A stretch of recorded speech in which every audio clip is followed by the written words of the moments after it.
Evangelho segundo João, capítulo 20. A gente vai do verso 1 até o 23. Vamos lá? Evangelho segundo João, capítulo 20. A gente vai do 1 ao 23. E eu quero conversar com vocês hoje sobre o que a ressurreição de Jesus significa na minha vida e na sua. Evangelho segundo João, capítulo 20, dos versículos 1 até o versículo 23.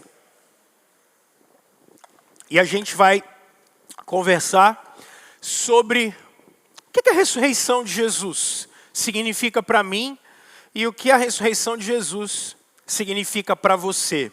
Vamos lá, vamos acompanhar essa história.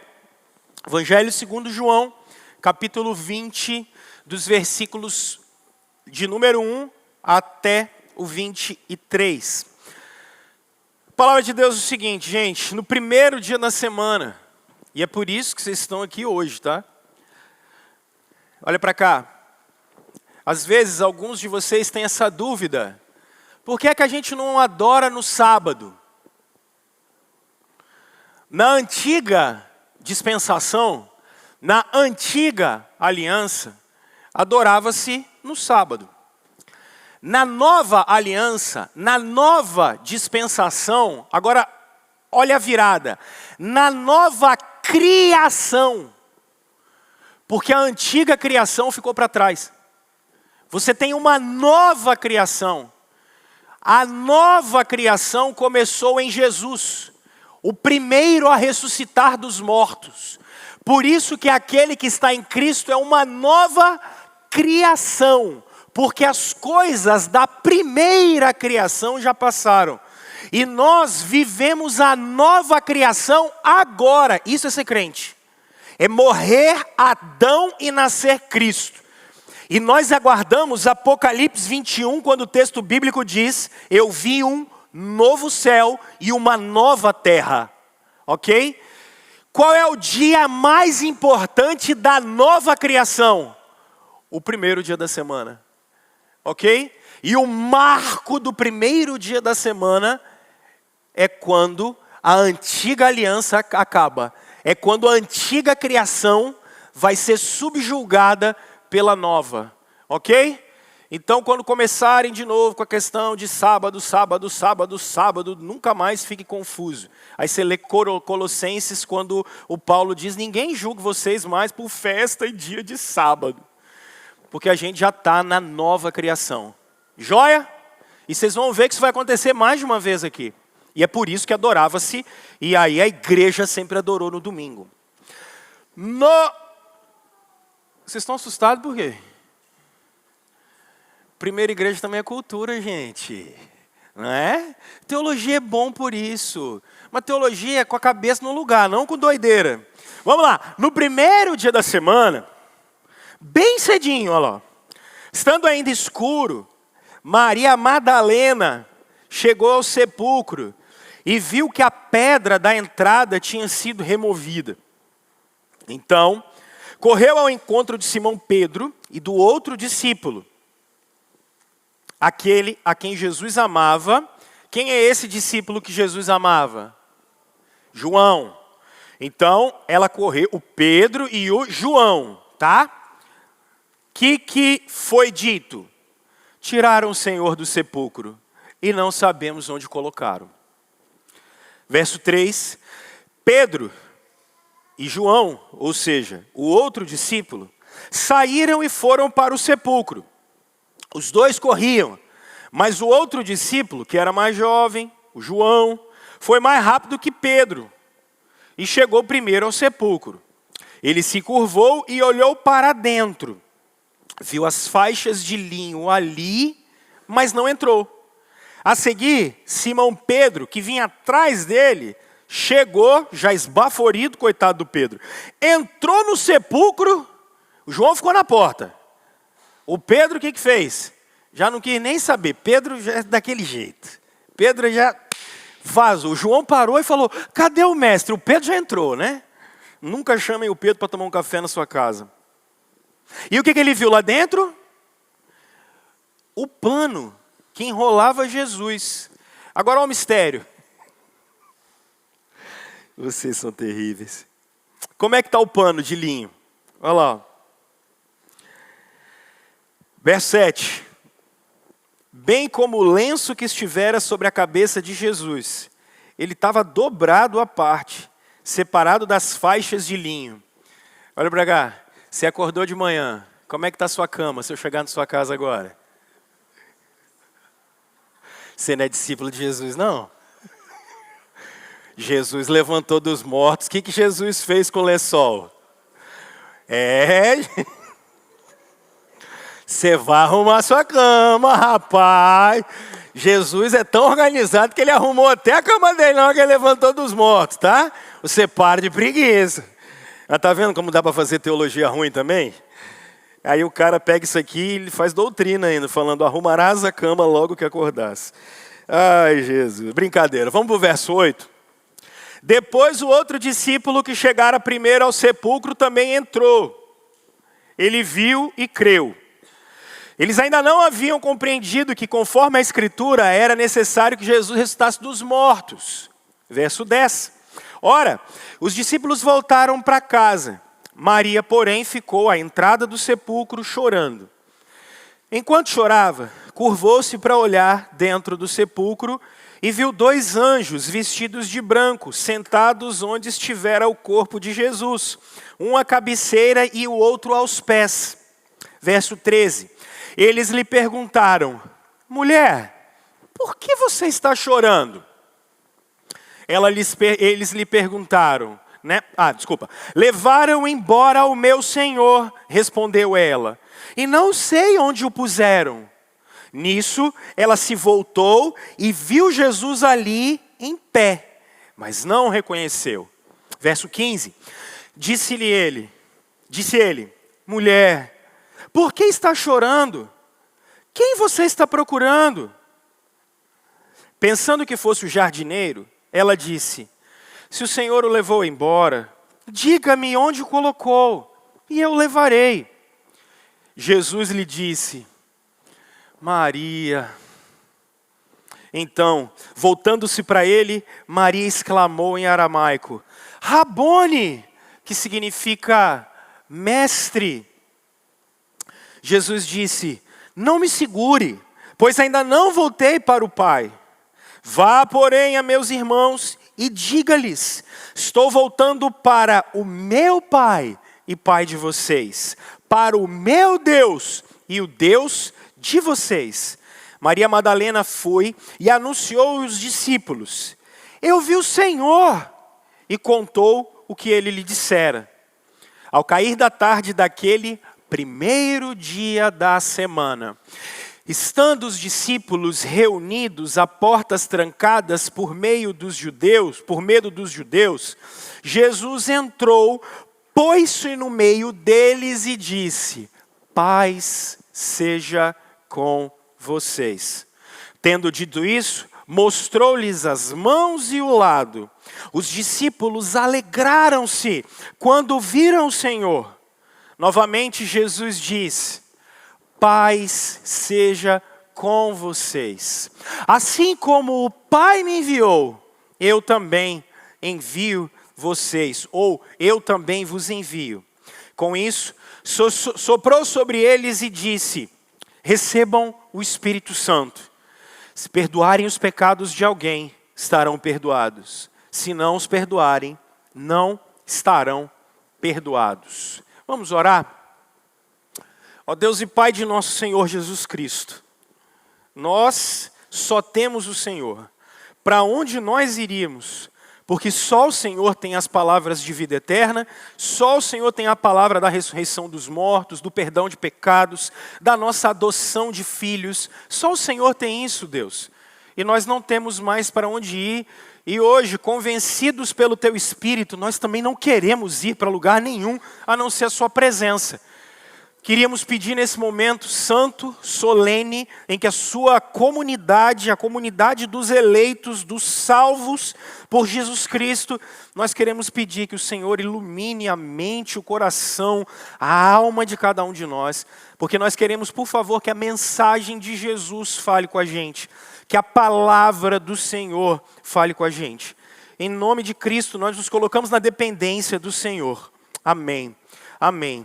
Certa vez eu fui atender uma irmã, ela não é da nossa comunidade, era uma pessoa que estava com muitas dificuldades, e eu fui atendê-la porque ela tinha tido algo que talvez vários de vocês ou já tiveram, ou têm, ou terão, ou convivem com pessoas que têm.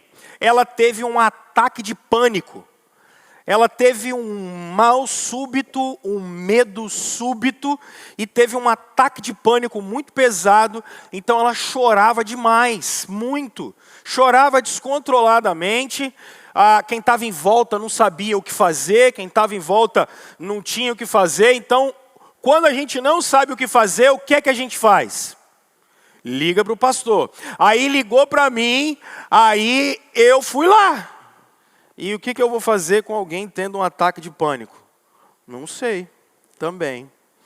Então, eu fui conversar com ela, que era o que a gente pode fazer. E eu fui conversar com ela.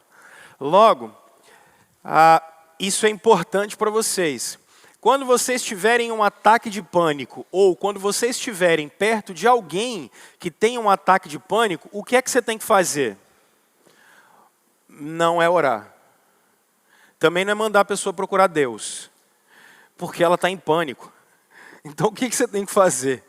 Você precisa conversar com ela para tentar tirar ela daquela realidade naquele momento. A pessoa está com muito medo, ela acha que vai morrer, ela perdeu o controle. Então ajude-a a respirar. Então literalmente, para e respira com ela.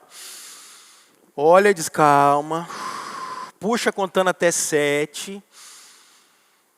e solta. Quando alguém vê esse vídeo, vai fazer: o Rômulo está fazendo terapia com a igreja, vão me despojar. Não é isso não. Mas isso é técnica de respiração.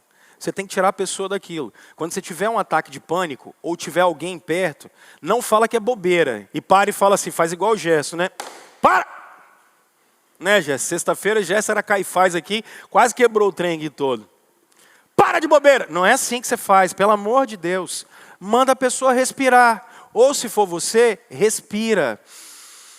Conta até 7. Não é número cabalístico, não. É porque você também não vai conseguir encher o pulmão mais do que isso. É por isso que a respiração é até 7. E depois você solta também. O que é isso? Isso é só técnica de respiração. A pessoa se controlou, ou você se controlou, começa a falar com ela de, sei lá, de quando Cabral chegou no Brasil. Mas porque você tem que tirar a pessoa do surto. Você tem que tirá-la dali. Ela está com medo de alguma coisa, ela está com medo de morrer. Ela está com medo de perder o emprego, ela está com medo de infartar.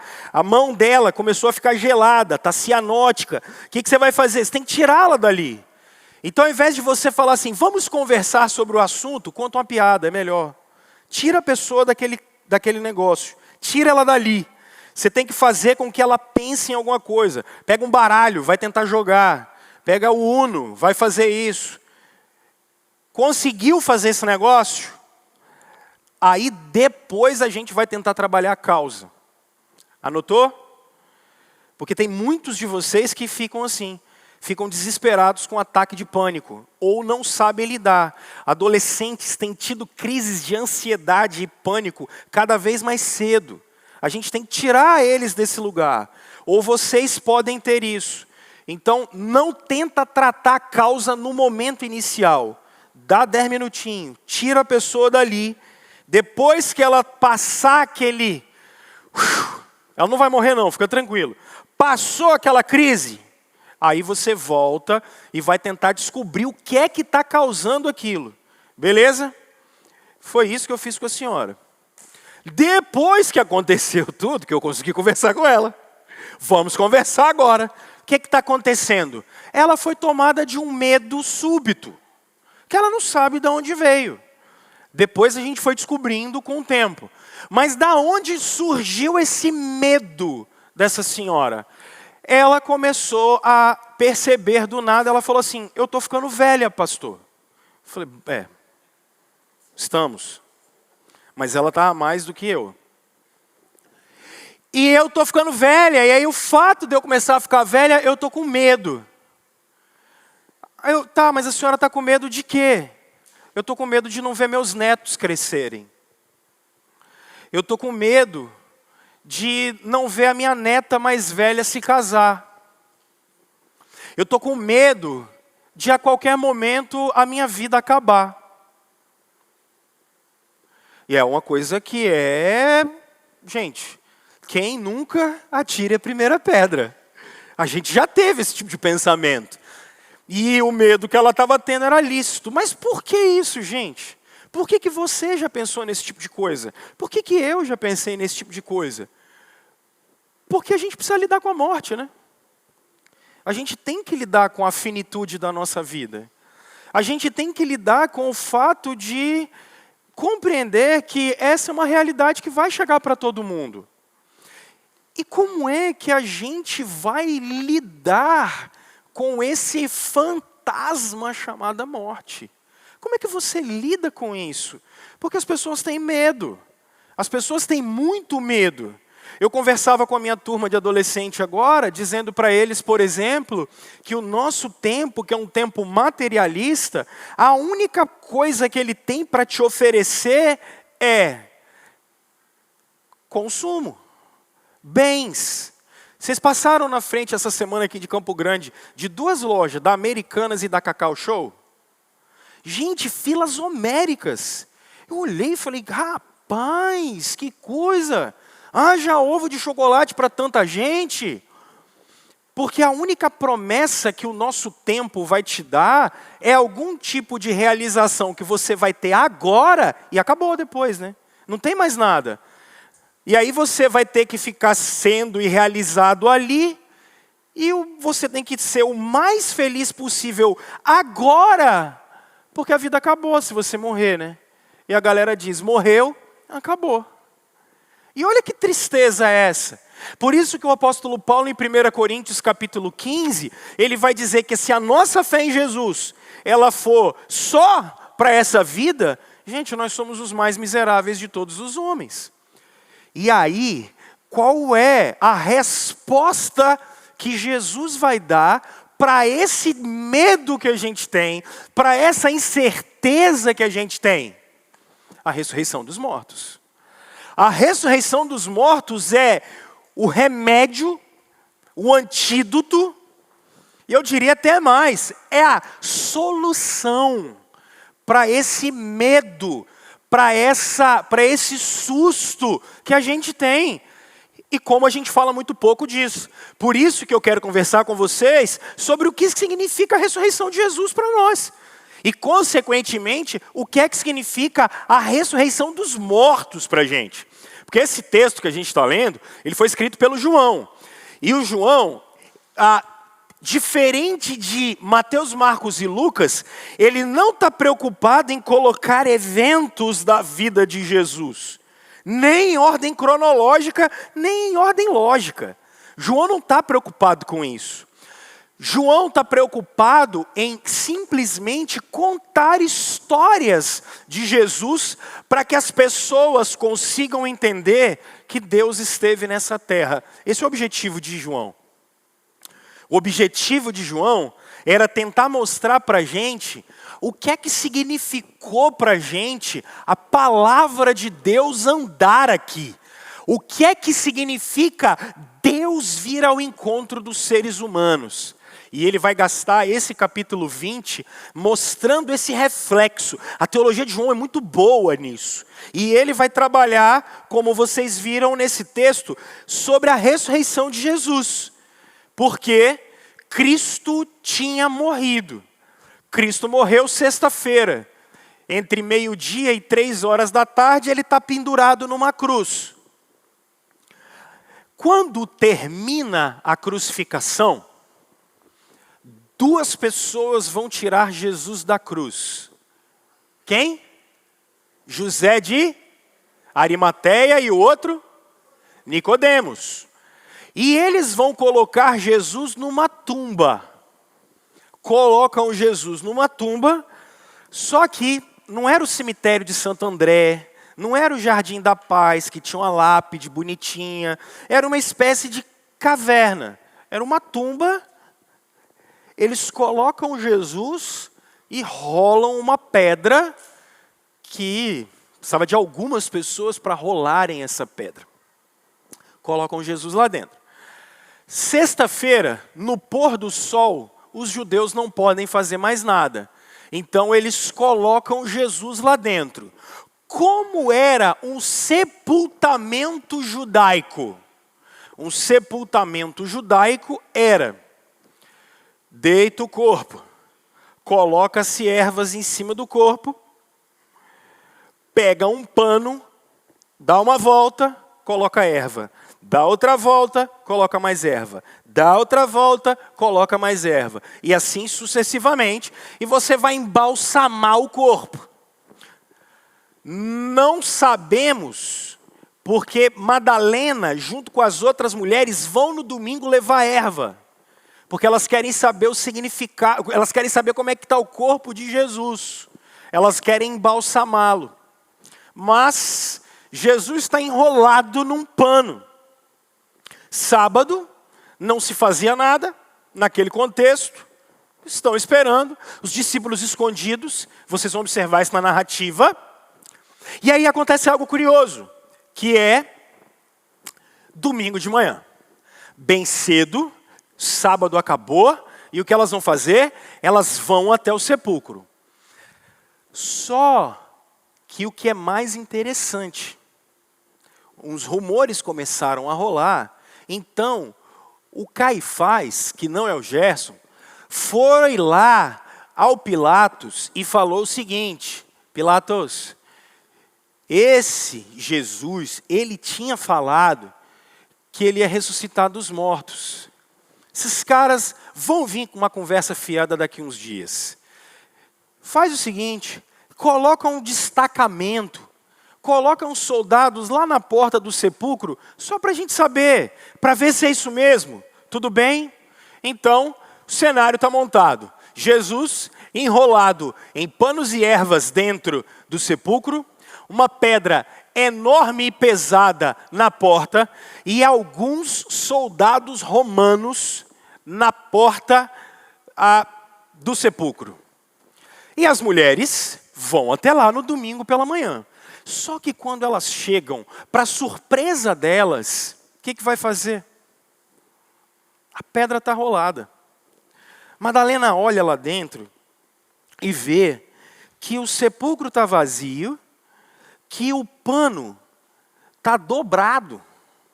Jesus devia ter toque, porque ele dobra o pano. Quem é que ressuscita dos mortos e dobra o pano? Jesus. Está ali. Aí ela volta com medo. E ela fala: roubaram o corpo do mestre. Quando ela fala que roubaram o corpo do mestre, Pedro vem correndo. João, mais rápido, corre na frente. João para na porta e fala: cadê o mestre? O Pedro deve ter olhado e falado: sai da frente, moleque. Aí o Pedro entra. Quando ele chega lá dentro, cadê o mestre? Aí eles saem. Aí Madalena começa a chorar, porque eles estão preocupados. Roubaram o corpo do mestre. Os anjos aparecem e falam assim: oh, por que você está procurando quem está vivo no meio dos mortos? Ela não entende muito bem. Mas aí atrás dela me aparece um cara, falando a mesma coisa. Ei, você está procurando quem? Madalena pensou que era o jardineiro. Aí ela fala assim: se você roubou o corpo do mestre, por favor, me avisa, porque a gente quer dar um pouquinho de dignidade para ele. Agora olha que loucura essa cena, gente. Eu estou arrepiado aqui. Vem a voz do jardineiro, quando ele só fala assim: Maria. Eu já tentei me colocar nessa cena, ouvindo Jesus falando bem assim: Rômulo, Cara, eu ia tremer todinho, cara. Você ia reconhecer a voz dele, ela reconheceu Jesus pela voz. Ela coloca a cabeça no pé dele e ela fala, mestre! E aí o que Jesus faz? Porque Maria, você viu Jesus morto, aí agora você vê ele vivo. O que Maria começa a fazer? Cara, ela vai abraçar Jesus. O que ele tem que falar com ela? Maria, você quer parar com isso agora? Eu não voltei para o meu pai ainda. Pressa, eu tenho pressa. Por isso que ele diz assim, Maria, não me atrapalhe agora, porque não acabou o negócio, não me detenha. Eu não voltei para o pai, eu estou com um pouquinho de pressa, então faz o seguinte, vai lá falar com os meninos que você me viu, que eu estou vivo. Tudo bem? Maria chega lá, ela vai falar com os apóstolos que ele está vivo. Só que, meninas, o depoimento de vocês não valia muita coisa no primeiro século, né? Na verdade, no primeiro século, vocês não podiam nem ser testemunha, porque a palavra de vocês não valia. Jesus é tão contracultural que a primeira pessoa que ele aparece é exatamente uma mulher. Porque Deus resolveu escolher as coisas malucas do mundo mesmo. Quem é que ia acreditar numa mulher no primeiro século? Ninguém. E Maria está lá, eu vi o Senhor. Aí os caras deviam estar falando assim, viu nada. Eu vi o Senhor. Fica quieto, você não sabe o que está falando. A gente foi lá, ele não está lá. Aí quem aparece? Jesus. Jesus aparece, eles olham o lado dele, olham as mãos dele, e aí eles creem em Jesus. Eles creem que Cristo está vivo. E o que é que isso significa para a gente, pessoal? E como isso pode significar a nossa visão da vida? Como isso pode significar a nossa visão da morte? Primeira coisa, o primeiro significado que vocês, por favor, precisam ter em mente é que a ressurreição de Jesus é um fato histórico. Pastor, agora eu estou confuso. A ressurreição de Jesus é um fato histórico. Ela aconteceu. Isso é fato. Eu sei que você não consegue juntar Lé com Cré, às vezes. Mas Jesus ressuscitou. Isso é um fato. Isso aconteceu. Tá, pastor, mas como assim? Bom, pessoal, imagina que você viu aquela sexta-feira, você estava lá. Você viu o que aconteceu. Você viu na quinta-feira à noite, Jesus apanhando, sendo julgado, ficar lá preso com as mãos para o alto na Fortaleza Antônia, lá embaixo, manietado. Aí você viu Jesus depois carregando a cruz, Simão Cirineu ajudando Jesus. Aí você viu, 3 horas da tarde da sexta-feira, Jesus dizendo assim, está consumado, inspirou e abaixou a cabeça. Você viu, imagina que você viu essa cena. No terceiro dia, você começou a ver ele ressuscitado. E o pior, a partir dali, um grupo enorme de pessoas começou a falar, ele está vivo. Sinceramente, qual foi o último velório que você foi? Aí você diz, pastor, tem, sei lá, 1 mês, 1 semana, 2 meses. Depois do terceiro dia, vocês viram alguém voltar dos mortos? Vocês viram? Não? Então agora se coloca na pele de alguém daquela época, falando bem assim, ele está vivo. O pessoal começou a falar, você está doido. Não é possível. A gente viu ele morrer, mano. Isso não... Só que ele começa a aparecer para mais gente. Para mais gente. Para mais gente. E para mais gente. E aí, começou-se a desenvolver algumas teorias. O pessoal da época começou a falar bem assim, não, Jesus não ressuscitou não, gente. Na verdade, e isso é o que mais rola, o pessoal diz assim, na verdade, vocês que são cristãos, estão falando que Jesus ressuscitou, mas não ressuscitou coisa nenhuma. Sabe o que aconteceu? Aconteceu que Jesus não morreu. Jesus foi colocado na tumba dormindo.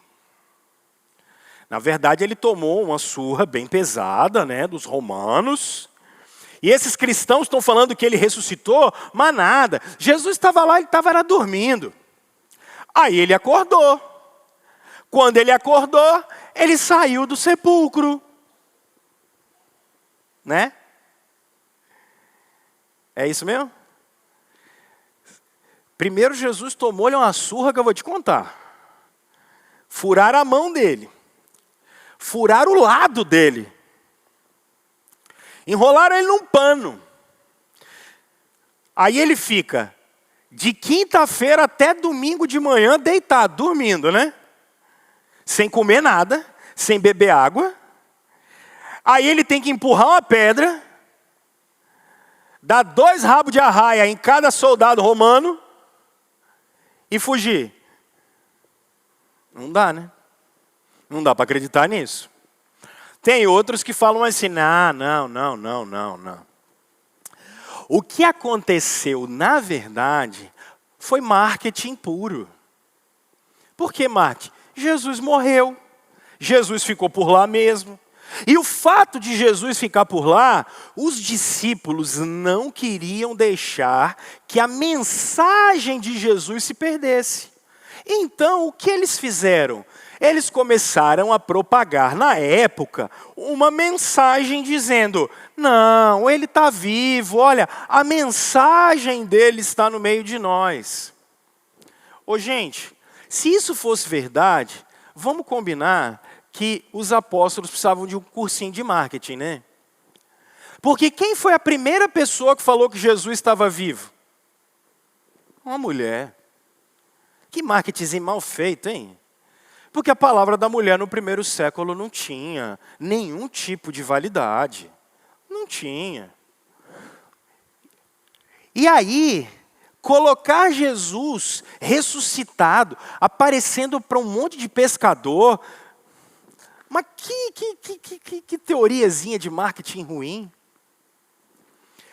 E tem um outro grupo que diz que, na verdade, foram os apóstolos que foram lá e roubaram o corpo de Jesus. Mas o que é mais interessante, os apóstolos tiveram medo de Roma quando Jesus estava sendo morto. Mas agora, 3 dias depois, deu um surto de coragem neles, que eles foram lá e entraram em guerra com os romanos. Tá. Não dá, pessoal. Não dá. Sabe por quê? Porque Jesus realmente ressuscitou. Ninguém daria a vida por uma mentira, pessoal. Vocês já contaram mentira alguma vez na vida? Não, eu sei, vocês são tudo santinho. Quando vocês contaram mentira, na primeira hora vocês até seguraram a onda. Mas, meu filho, depois que o tempo começou a passar, vocês não aguentaram. Agora pega como aqueles apóstolos morreram. O Pedro morre de cabeça para baixo crucificado. João morre queimado. Jogaram óleo vivo em cima do João. Eu estou falando só dos dois. Poderia ter falado mais dos outros. Pega o apóstolo Paulo, que a gente chama que é um nascido fora de tempo. Paulo morre e ele abre mão de tudo que ele tinha por causa de uma mentira, gente. Você pode dar a sua vida por uma verdade, mas ninguém dá a vida por causa de uma mentira. Olha como esses caras abriram mão de tudo. E eles não tinham como negar. Por que eles não tinham como negar? Como é que você nega o que você viu? Como é que você nega o que estava na sua cara? Você pode até chegar para eles na época e falar bem assim, pô cara, então, tá, se você quer que eu fale que eu não vi, eu posso até falar que eu não vi, mas eu vi. Como é que você morre por uma mentira? Não dá, pessoal. Agora, vocês querem, eu falei isso antes de ontem com vocês, vocês querem o mais forte? Pô, 2000 anos depois, a gente está aqui. E ninguém está aqui por causa de uma mentira. Ninguém está aqui por causa de uma instituição. A gente está aqui por causa de uma pessoa, Jesus Cristo. O Hernandes diz isso cada vez que ele prega na Páscoa. E eu sou mais admirador do Hernandes por conta da fidelidade dele. O Hernandes sempre diz o seguinte, Gente, por que o cristianismo ele incomoda tanto? O cristianismo incomoda tanto por uma razão simples. Porque Jesus Cristo está vivo. Porque se Jesus tivesse morto, seria fácil. Você conhece o túmulo de Maomé, você tem o túmulo de grandes mestres. Esse é o grande problema. A gente não tem o túmulo de Jesus porque ele está vivo. E é por isso que isso incomoda tanto. Porque os cristãos, ao longo das eras, eles entregam a vida por uma verdade, por um fato histórico. Agora, o que é que isso significa e como isso ressignifica a sua vida? Meu filho, olha para mim. No mundo de Jesus, eles acreditavam, por causa do Platão, em reencarnação. É porque você acha que reencarnação é coisa de espírita. Não, reencarnação é mais velho que andar para trás. Os gregos acreditavam, por causa do Pitágoras, em transmutação da alma. Eles acreditavam nisso. É porque hoje esse nome virou um outro nome. Então, se você falasse no primeiro século em reencarnação, tudo bem, eles acreditavam.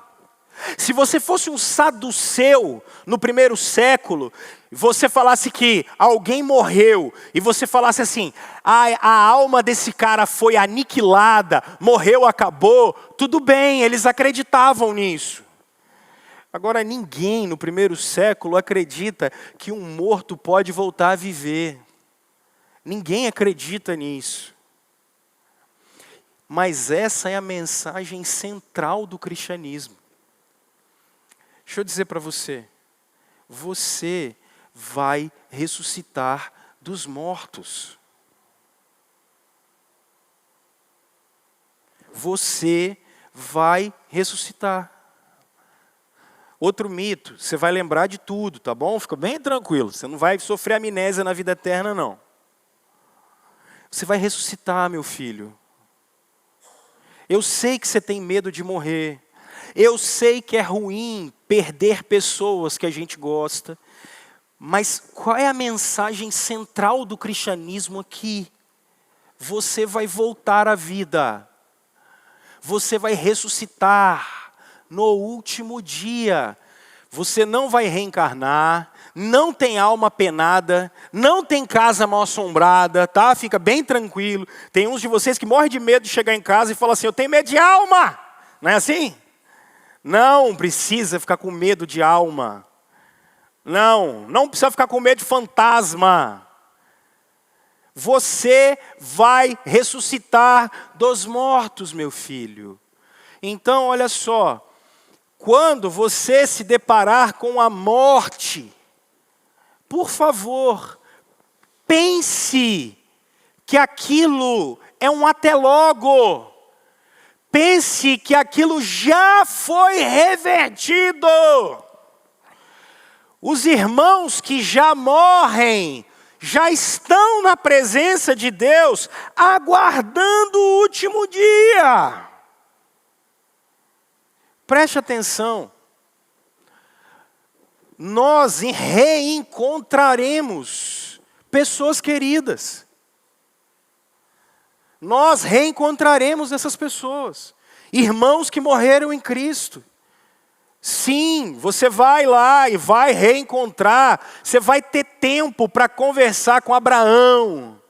Você vai poder conversar com Jacó, perguntar como é que era aquele negócio de enganar os outros. Você vai poder conversar com esses caras. Você vai poder encontrar o Lutero e perguntar como é que foi pregar 95 teses lá naquele negócio. Como é que foi? Você vai encontrar irmãos queridos que você conviveu, cantou no coral junto, que pregava aqui, gente boa. Você vai reencontrar essas pessoas. Calma, não precisa ficar com medo. Mas o Tim Keller fala algo curioso. Por que você tem tanto medo? É porque você realmente acha que a vida é só isso aqui. Por isso que você morre de medo. Você acha que a vida é só esse aglomerado de coisas. Aí alguns de vocês falam assim, mas pastor, como é que eu vou lembrar de tudo que aconteceu? Eu vou sentir saudade de gente. Não, meu filho, não vai sentir saudade de ninguém. Porque quem tem que estar na glória é Jesus, e é Ele que tinha que estar lá. Quem não tinha que estar lá, não tem que estar lá. Você vai ficar muito satisfeito ainda.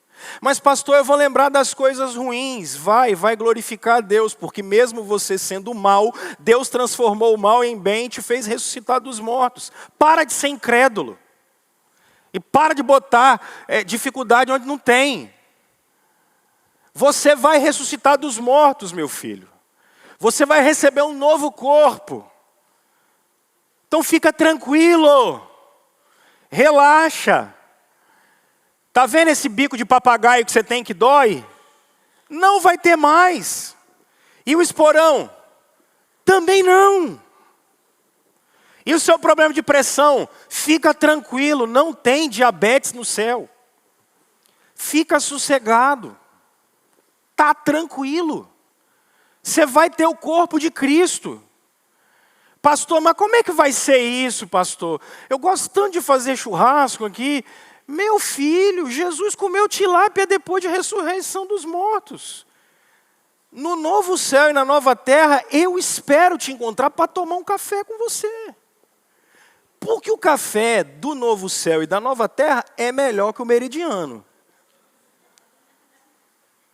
É porque vocês não leem a Bíblia.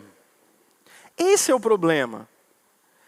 Físico, ressurreição dos mortos. Vamos fazer um bobó de camarão no novo céu e na nova terra, gente. Torta capixaba. No novo céu e na nova terra, é coisa boa. Mas sabe o que é? Vocês não leem a Bíblia.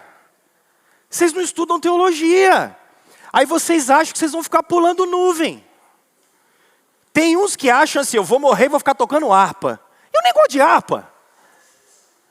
O cara acha que ele vai ressuscitar e ele acha que ele vai ter asa. Você virou passarinho? Coleiro, pardal? Jesus ressuscitou, meu filho. É o corpo dele, igual ao dele, que você vai ter. Mas vocês não leem a Bíblia. Vocês não leem a Bíblia. Vocês ficam com crendice medieval na cabeça, em pleno 2021. Ô gente, vocês têm que me ajudar. Aí fica é século 21. Eu estou precisando ressuscitar também. Meu cérebro está precisando ressuscitar. Não funciona esse negócio. Vocês estão entendendo o que eu quero dizer? Vocês vão ressuscitar. Não fiquem com medo. Não fiquem com medo. Quando vocês estiverem diante da morte, eu sei, dói, de um ente querido, de um parceiro querido. Se essa pessoa é crente em Jesus, gente, compreendam, isso é um descanso. Isso é um descanso. É porque a gente fica assim, nossa, tinha tanto para viver. Eu entendo. Nossa, a gente queria aproveitar mais. Eu entendo, e é verdade. Mas pensem que aquela pessoa está com o Senhor. E entre estar comigo e com vocês e com o Senhor, vocês querem escolher? Se me perguntarem, eu sou tão pecador que eu vou olhar para minha mulher, minhas filhas, e eu vou falar assim, não é assim que vocês são? Só que na hora que você estiver com Jesus, cara, você só vai ficar como as almas que estão em volta do trono de Deus, nesse exato momento. Sabe o que elas estão dizendo? Até quando, Senhor? Volta logo e acaba com esse negócio. Volta logo, volta logo. E é isso que a gente vai fazer. Para de ter medo, seu rei está vivo. Você vai ressuscitar, você vai ter um corpo físico. Seu corpo e a sua alma vão se juntar de novo. Fique tranquilo. Calma, a volta de Jesus é verdade. A gente vai viver com Ele. Então, automaticamente, tem uma segunda implicação. Pelo fato de Jesus, historicamente, ter ressuscitado. O perdão de pecados foi feito. Foi isso que eu falei com vocês na sexta. O que eu falei com vocês na sexta pregando aqui? Por que é que vocês podem ter certeza de que os pecados foram perdoados? Porque Jesus ressuscitou. Se tivesse sobrado 1/10, um fio de cabelo de pecado, Jesus estava morto até hoje. Então para de ficar remoendo culpa do passado.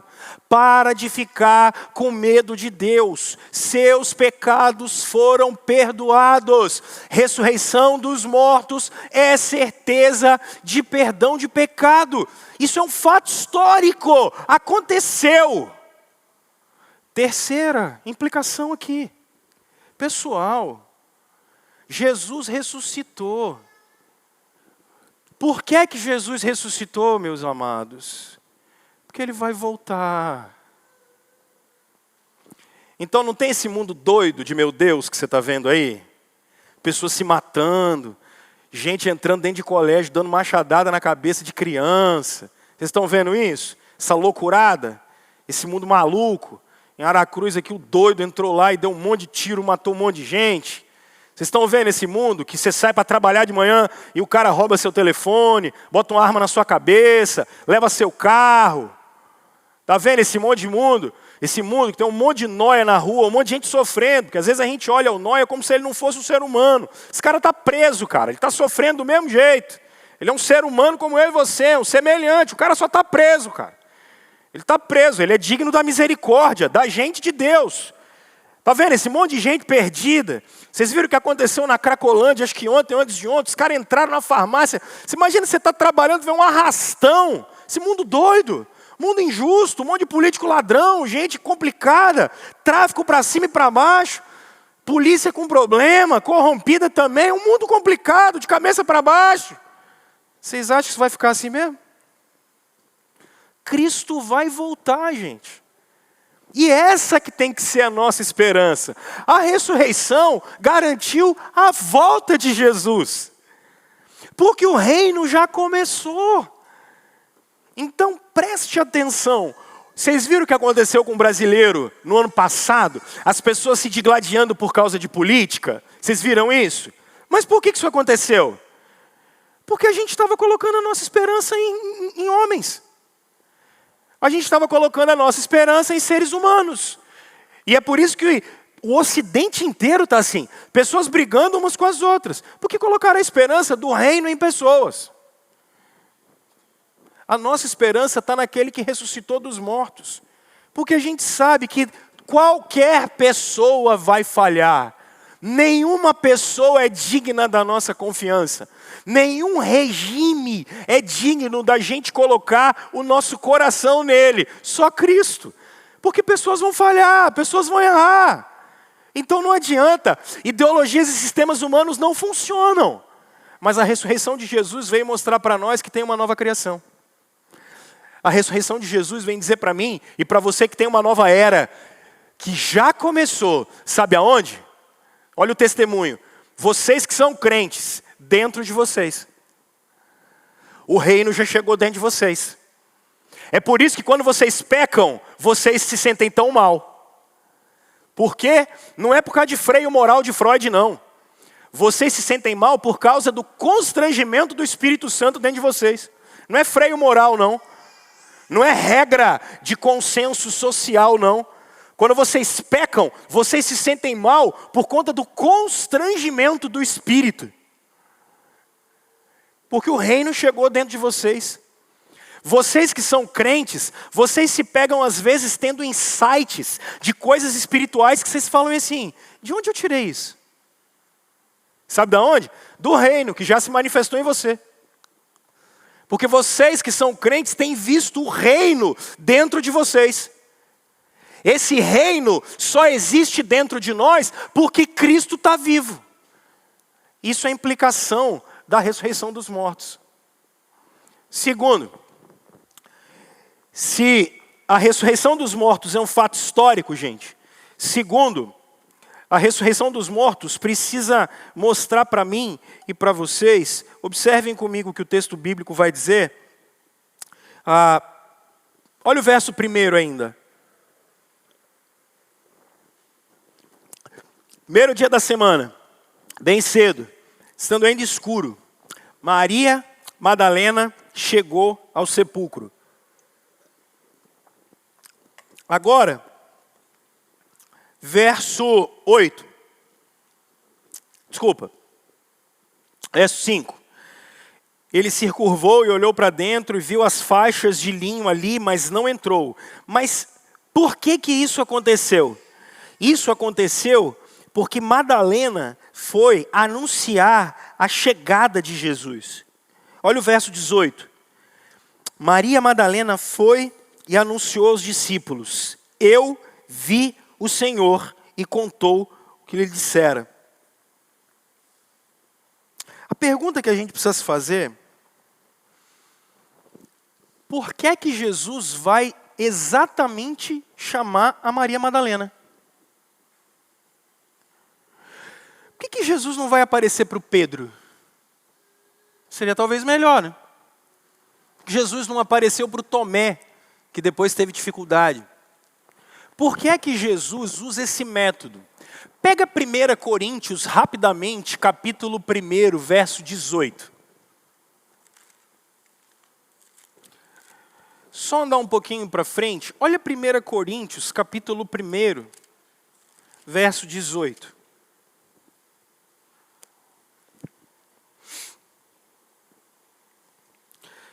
Olha o que o texto bíblico diz. A mensagem da cruz é loucura para os que estão perecendo. Mas para nós que estamos sendo salvos é o poder de Deus. Pois está escrito: destruirei a sabedoria dos sábios e rejeitarei a inteligência dos inteligentes. Onde está o sábio? Onde está o erudito? Onde está o questionador dessa era? Acaso não tornou Deus louca a sabedoria deste mundo? Visto que na sabedoria de Deus o mundo não o conheceu por meio da sabedoria humana, agradou a Deus salvar aqueles que creem por meio da loucura da pregação. Verso 25. Porque a loucura de Deus é mais sábia do que a sabedoria humana, e a fraqueza de Deus é mais forte do que a força do homem. Você sabe o que a ressurreição de Jesus está mostrando para mim e para você? Deus tem os métodos dele, e os métodos de Deus às vezes são meio malucos. Deus às vezes tem uns métodos que a gente não entende bem. Mas sabe o que Jesus está fazendo aqui quando ele ressuscita e ele aparece para Madalena em primeiro lugar? Primeiro, eu queria dizer que a ressurreição é um fato histórico. Não tenha medo da morte, tenha sede da vida eterna, tenha certeza do perdão dos seus pecados, ok? Joia? Segundo, a ressurreição dos mortos é o que vai garantir a dignidade dos seres humanos. Mas como assim, pastor? Ô gente, para quem é que Jesus vai aparecer? Jesus vai aparecer para quem não tem dignidade. Jesus vai aparecer para gente que não tem poder na fala. Madalena falar e ninguém falar no primeiro século é a mesma coisa. Não muda nada. Uma mulher falar e ninguém falar naquele contexto não muda nada. Olha que método maluco que Jesus usou. Ele queria que as pessoas acreditassem na palavra de alguém que não tinha autoridade. Ele queria que as pessoas confiassem num relato de quem, naquele contexto, não é confiável. Olha que loucura. E é a partir da narrativa dela que as pessoas vão começar a acreditar. Agora olha para você. Todo dia de manhã você fica olhando no espelho. E o que é que você vê?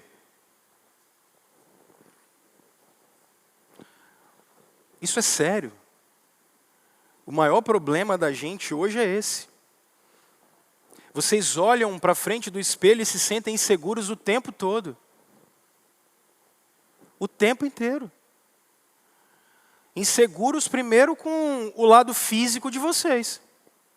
Físico. Olham. Se você é como eu, já teve mais cabelo, tem menos. Começa a olhar para trás e fala, tá chegando. Olha. Fica olhando para o seu corpo, nunca está satisfeito. Nunca está bom. Uma insegurança fora de série. Aí já fica pensando, se eu tivesse dinheiro, ia fazer só umas correçõezinhas. Não é assim? Se entrasse aquela participação dos lucros, eu ia dar aquela ajustada. Não é assim? Se sentem inseguros com vocês mesmos. Nunca estão satisfeitos.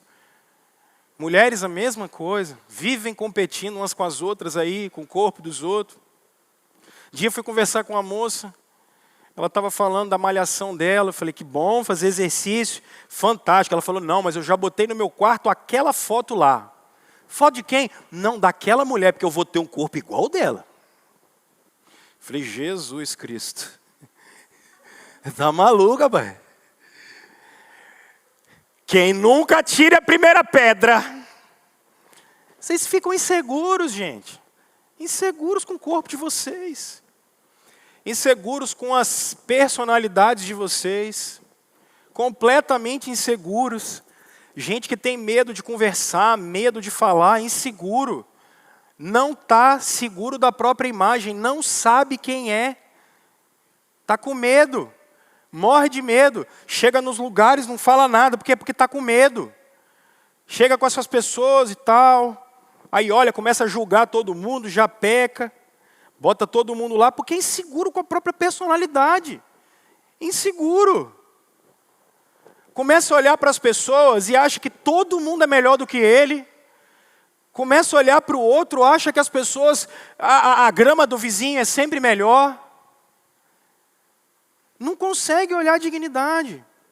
Alguns de vocês que já vacilaram muito na vida, não conseguem ter segurança moral no caráter de vocês, trazem culpas terríveis ao longo da vida, não conseguem se livrar disso nunca, sabe, não consegue ficar curado, bota a cabeça no travesseiro e é uma insegurança sem fim. Não conseguem achar dignidade própria, nada tá bom nunca. É incrível. Não conseguem achar dignidade no corpo, no coração, na história, não acham. Agora, ainda bem que o evangelho é diferente. Porque olha a Maria Madalena, e ela vem mostrar para a gente, e Jesus vem mostrar absolutamente o contrário. Jesus veio valorizar ela como ela era. Jesus veio dar norte para a história dela como ela era. E Jesus não estava preocupado com qualquer outra coisa, mas a não ser anunciar a mensagem que ele tem para anunciar. E o que ele está mostrando para nós é o seguinte: não importa se a palavra é de uma mulher. O importa é o que ela está trazendo para falar com vocês. Meu filho, não importa seu passado, não importa se você tem um pneu a mais, um pneu a menos, cabelo a mais, cabelo a menos. Não é isso que te dá dignidade. O que dá dignidade para você é o que Jesus fez. Entenda isso de uma vez por todas. A ressurreição vem dar para vocês dignidade. Vem redefinir a identidade de vocês. Para de ficar se comparando com A, B, C, D, com a família de A, B, C e D, Madalena. Para! Você precisa identificar-se com o seu Salvador. Ele não está preocupado com qualquer outra coisa, a não ser com a obra que ele fez na sua vida, e pronto, cara. A ressurreição dos mortos veio dar dignidade para mim e para você.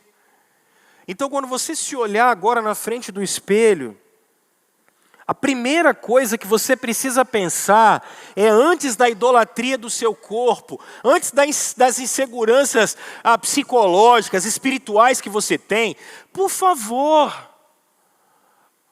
olha para a ressurreição de Jesus e o valor que Ele atribuiu a você e a mim.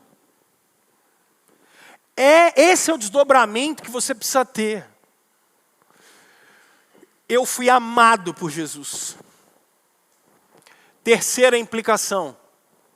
O que acontece com esses caras no verso 21, 22 e 23? Novamente Jesus disse: Pai seja com vocês, assim como o Pai me enviou, eu envio vocês. E com isso soprou sobre eles o Espírito, né? Recebam o Espírito Santo. Se perdoarem os pecados de alguém, estarão perdoados. Se não perdoarem, não estarão perdoados. Vou explicar esse texto aqui. Isso aqui é o Dr. Moisés Silva que explica esse texto. Alguns de vocês se confundem, porque o Espírito foi derramado em Atos capítulo 2. Se o Espírito foi derramado em Atos capítulo 2, o que é que Jesus está fazendo aqui? Se ele foi derramado em Atos 2, por que o Espírito Santo está sendo soprado? Primeiro, percebam, o Espírito não está sendo derramado sobre toda a carne, mas sobre os apóstolos.